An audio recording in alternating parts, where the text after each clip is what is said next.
Eu quero, em primeiro lugar, deixar registrado nos anais da Casa que realizamos hoje pela manhã uma grande audiência pública na Comissão dos Direitos Humanos, com 3 plenários lotados, o 13, o 15 e o 6.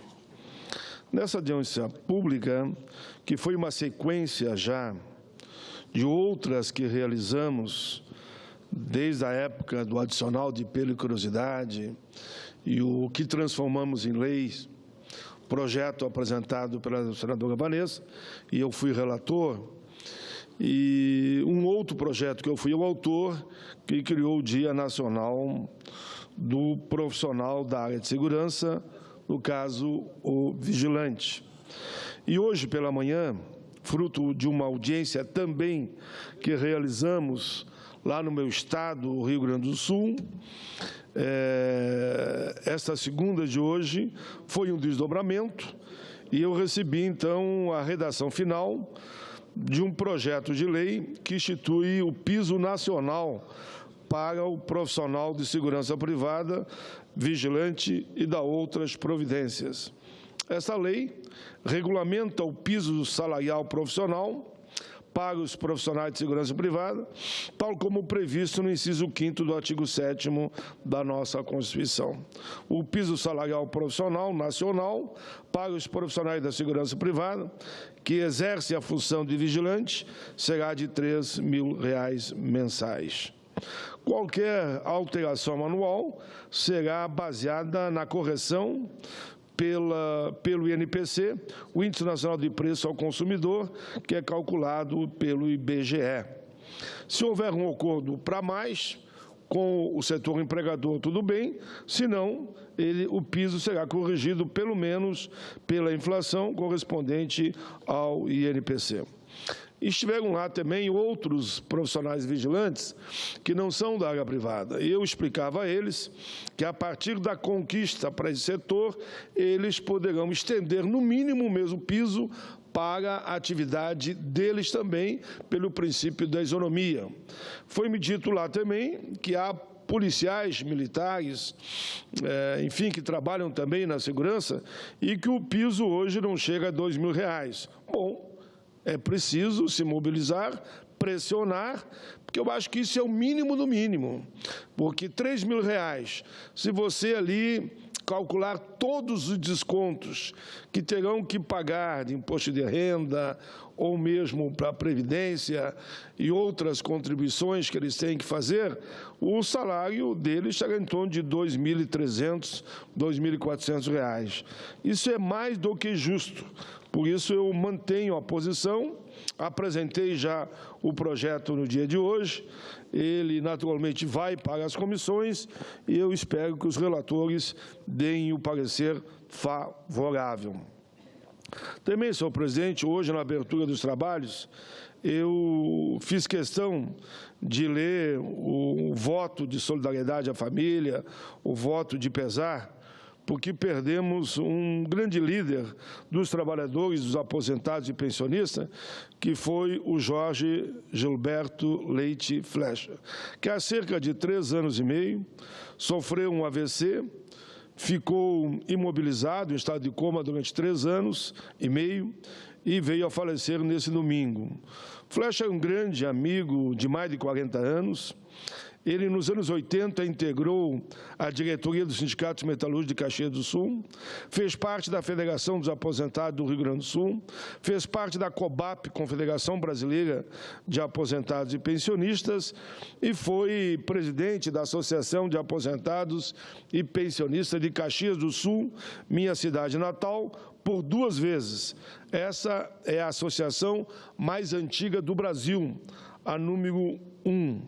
O Flecha, não preciso nem ler aqui o que está escrito, mas posso comentar, dizendo que ele foi um lutador, sempre defendendo os trabalhadores de todas as áreas, mas se dedicou muito, muito mesmo a defender os idosos, os aposentados e pensionistas.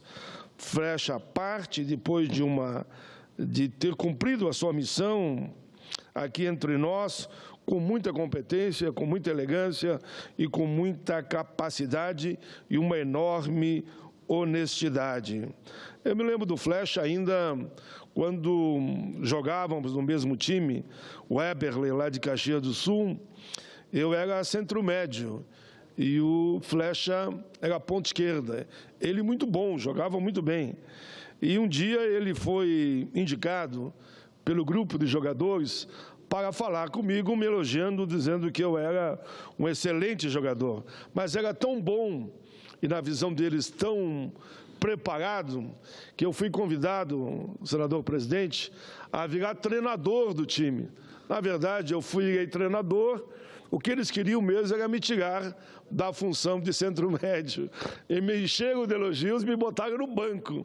Mas eu virei treinador do time, o Flecha, com muita elegância, fez isso. Ó, pai, tu é o melhor, tu é o bom, tal.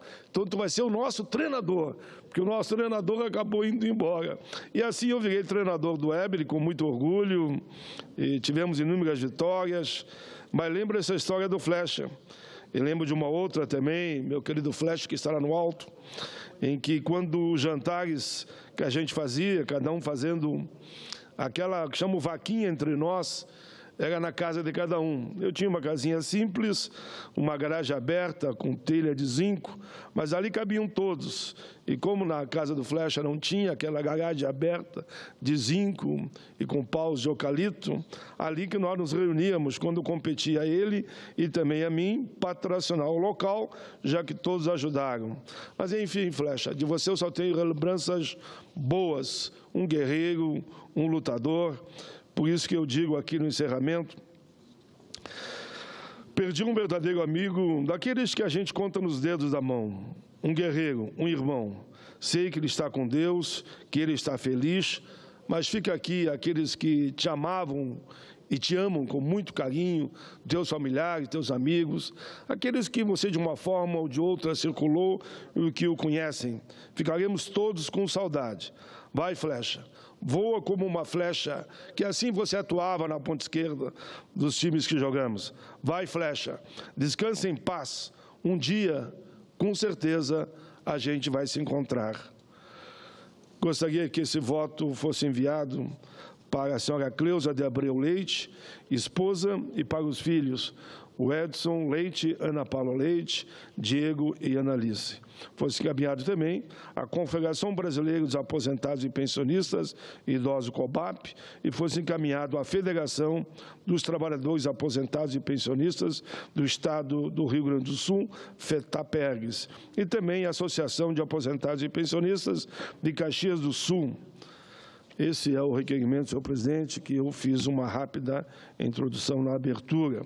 Quero ainda, senhor presidente, aproveitar esse momento, no tempo que eu disponho, para, além de pedir que considerem na íntegra o pronunciamento que eu faço, em homenagem ao Flecha, em solidariedade à família, aos amigos, o voto de pesar.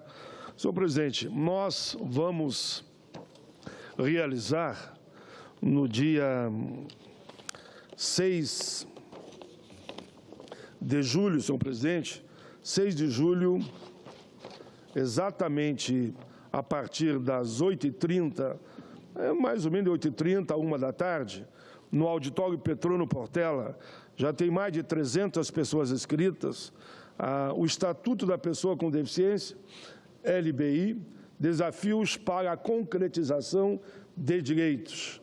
Lei número 13.146 de 2015, lei de minha autoria, mas que teve 4 relatores. Os 4 relatores estarão presentes, vão comentar o Estatuto da Pessoa com Deficiência. O Romário, que foi relator no Senado, Celso Russumano foi um dos relatores na Câmara, Mara Gabrilli, outra relatora na Câmara, e o senador, que hoje não está mais aqui no Congresso, mas está no seu estado, o que foi também relator da matéria, confirmou a presença. Não está aqui o seu nome, mas ele já confirmou a presença. Ele que fez um belíssimo trabalho na redação e discutiu com as APAES a importância de termos o Estatuto da Pessoa com Deficiência. Então, fica aqui essa lembrança e eu vou fazer uma rápida exposição do que consta nesse Estatuto. Registro esse movimento do Estatuto da Pessoa com Deficiência, de minha autoria, e lembro aqui que o senador, que fez um belo trabalho, tanto na Câmara como no Senado, já confirmou a sua presença. Então, venho à tribuna para fazer uma reflexão. No próximo dia 6 de julho, portanto, daqui a 30 dias, o Estatuto da Pessoa com Deficiência, Lei Brasileira de Inclusão, completará um ano da sanção presidencial. O convite que ora fizemos é para um seminário que vai acontecer no dia 6 de julho, numa quarta-feira, a partir das 8h30 da manhã, aqui no Senado, no auditório Petrônio Portela. O senador Flávio Arnes, o senador que eu tanto falei aqui, o senador Flávio Arnes estará presente, ele que é secretário de governo do seu estado, mas confirmou a sua presença. Muito obrigado, senador Flávio Arnes. Além de contar com a participação de inúmeros senadores, inclusive do relator da época, senador Flávio Arnes, teremos também deputados, especialistas, lideranças sociais de todo o país. O título do evento será o Estatuto da Pessoa com Deficiência, desafios para a concretização de direitos. Estarão lá empresários, trabalhadores, a PAI está confirmada a presença, e inúmeras outras entidades. A reflexão é sobre os caminhos para a implementação dos avanços trazidos pelo Estatuto. O seminário tem o objetivo de debater o papel do Estado e da sociedade na aplicação da nova lei. Nesse sentido, é necessário pensar as ações de um modo transversal, incluindo todos os poderes constituídos e todas as esferas de governo, União, Estados, municípios e o DF. É preciso entender também que o engajamento da sociedade civil é imprescindível para que os avanços trazidos pelo Estatuto signifiquem uma transformação nos bons conceitos daquilo que querem as pessoas com deficiência. Dessa forma, trazer o Estatuto para a realidade das pessoas é o desafio que se apresenta.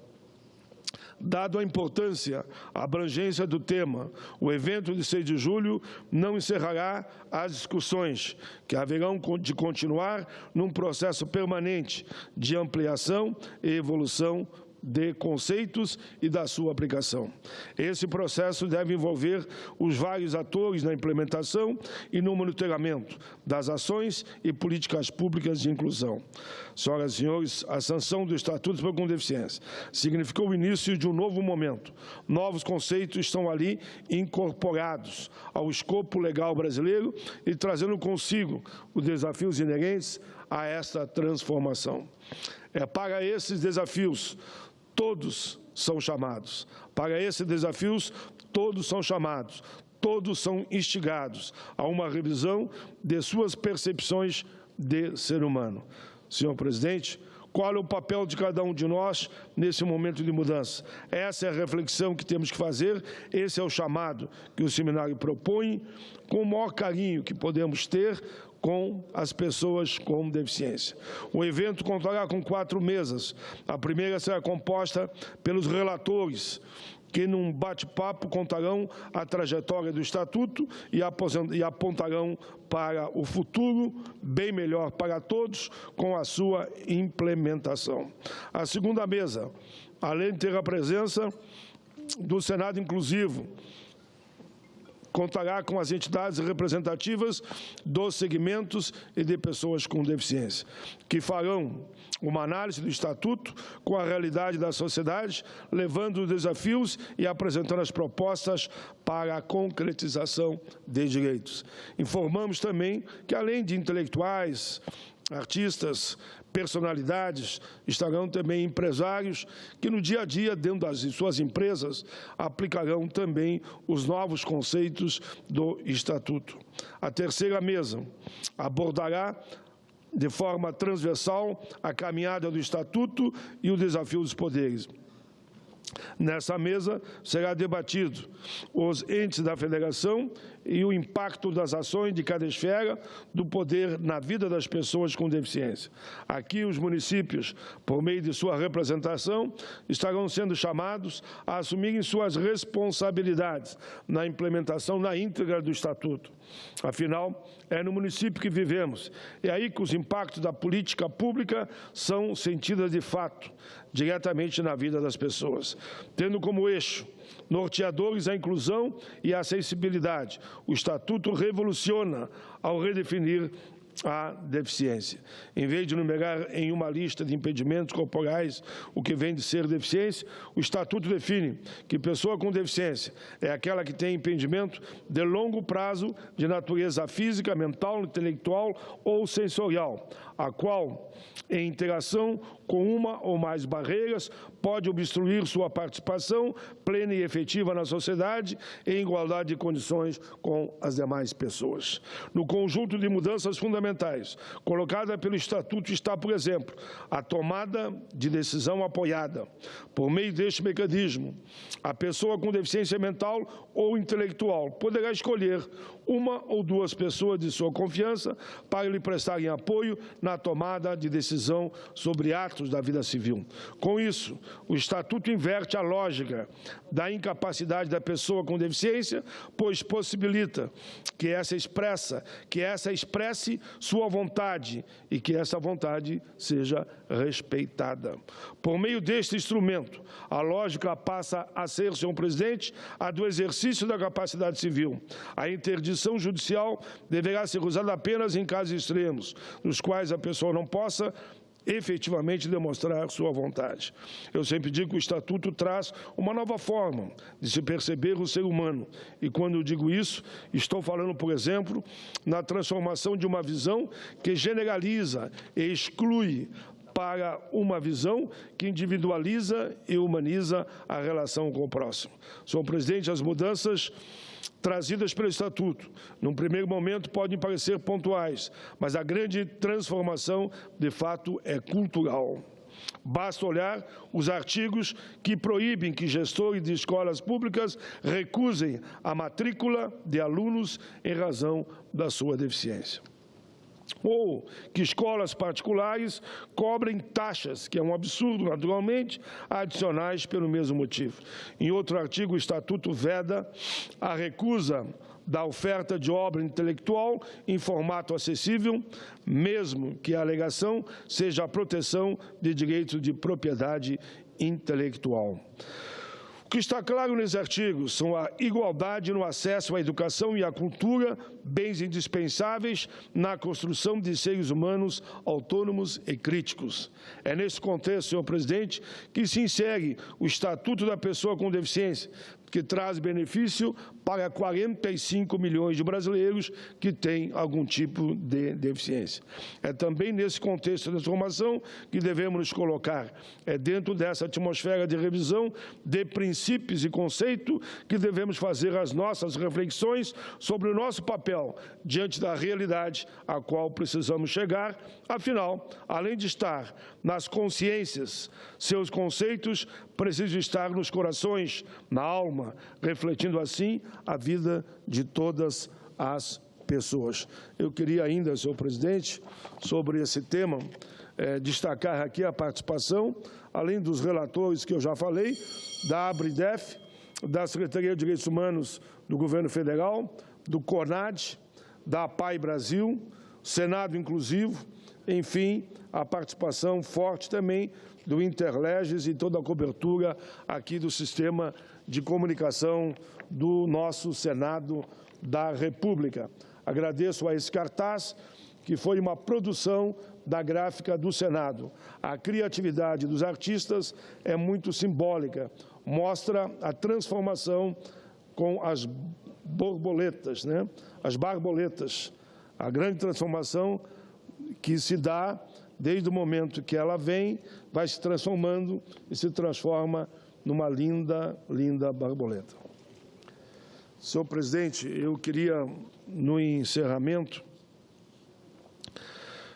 deixar aqui presente na casa o calendário das viagens já confirmado para o debate sobre temas como a Previdência, a questão da regulamentação da profissão de educador, a questão do trabalho escravo, a questão da terceirização, a questão do negociado acima do legislado, a questão das reformas que estão propondo, não só na CLT, mas também na Previdência.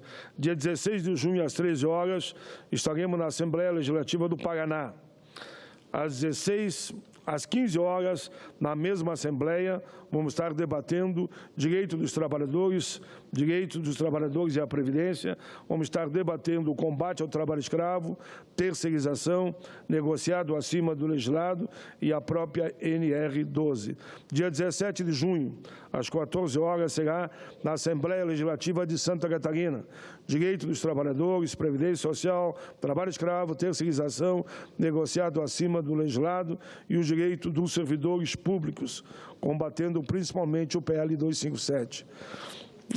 No dia 20 de junho, o debate será direito dos trabalhadores, Previdência Social, trabalho escravo, terceirização, negociado acima do legislado, direito dos servidores públicos, na caminhada que queremos fazer para derrotar o PL 257, local Assembleia Legislativa do Rio Grande do Sul. Senhor presidente, esse movimento todo que estamos fazendo, ele está sob a nossa coordenação, mas também representa uma grande frente ampla, suprapartidária, intersindical, que trabalha com associações e movimentos sociais. Essa frente, esse movimento que eu chamo simplesmente porque acho que o nome cabe bem, Frente Ampla Brasil, é composto pela Frente Parlamentar Mista em defesa dos trabalhadores, pela Frente Parlamentar Mista em defesa da Previdência Social, Frente Parlamentar Mista em defesa dos trabalhadores rurais, Frente Parlamentar Mista em defesa das pessoas com deficiência, Frente Parlamentar Mista dos homens contra a violência às mulheres, Frente Parlamentar Mista em combate a todo tipo de discriminação, Frente Parlamentar Mista em defesa da juventude, Frente Parlamentar Mista em defesa da democracia, Frente Parlamentar Mista de combate ao trabalho escravo, Frente Parlamentar Mista em defesa dos servidores públicos e Frente Parlamentar Mista em defesa dos idosos, aposentados ou pensionistas ou não. E também, nessa composição, está a Frente Parlamentar Mista em defesa do emprego e da distribuição de renda. Senhor presidente, eu, nos últimos 2 minutos, só queria deixar registrado essa importante contribuição que recebi do Sindreceita, alternativas para enfrentar a crise proposta dos analistas tributários da Receita Federal do Brasil, sem retirar um centavo, um só direito dos trabalhadores da área pública, privada e também dos trabalhadores da área rural. Como forma de colaborar para que o Brasil saia da crise, os analistas tributários da Receita Federal do Brasil reuniram um conjunto de propostas que tem por objetivo ampliar a arrecadação fiscal sem o aumento da carga tributária, sem a criação de novos impostos, sem retirar um único direito dos trabalhadores. As medidas que compõem o estudo, alternativas para enfrentar a crise fiscal, proposta dos analistas tributários da Receita Federal do Brasil, pode ser implementadas imediatamente, sem a necessidade sequer de uma mudança legislativa. De acordo com os dados da própria Receita Federal, existe, senhor presidente, aqui é bem rápida, no máximo 1 minuto e meio, de acordo com os dados da própria Receita Federal, existe um volume de 1,49 trilhão de créditos tributários de pessoas físicas e jurídicas em cobrança, que representam quase 22 vezes o valor que os governos precisam arrecadar, que é de 64,9 bi, para cobrir o chamado déficit previsto na lei orçamentária e a meta superavitária. Do crédito total em cobrança, 1,17 trilhão são de cerca de 68 mil pessoas jurídicas que possuem dívidas acima de 1 milhão. Também existem 235,56 bilhões de tributos devidos por pessoas jurídicas passíveis de cobrança imediata, trata.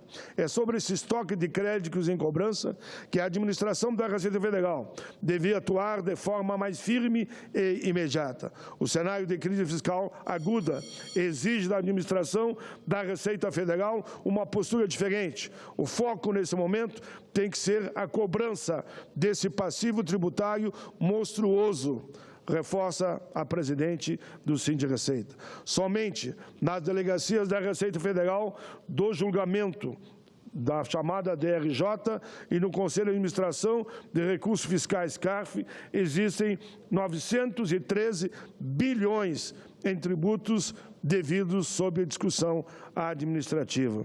Segue, inclusive, aqui, para quem tiver dúvida, o link do estudo http://sindireceita.org.br/WP Comtec UPLO ADS 2015, alternativas para enfrentar a crise fiscal revisada.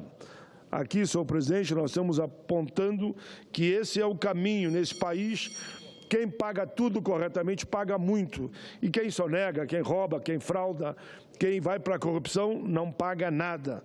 Por isso que nós poderíamos arrecadar cerca de 1,5 trilhão, no mínimo, 1 tri. Não estou falando bi. Bi estão aqui outros números, se houvesse a cobrança devida daqueles que roubam, na verdade, o dinheiro público.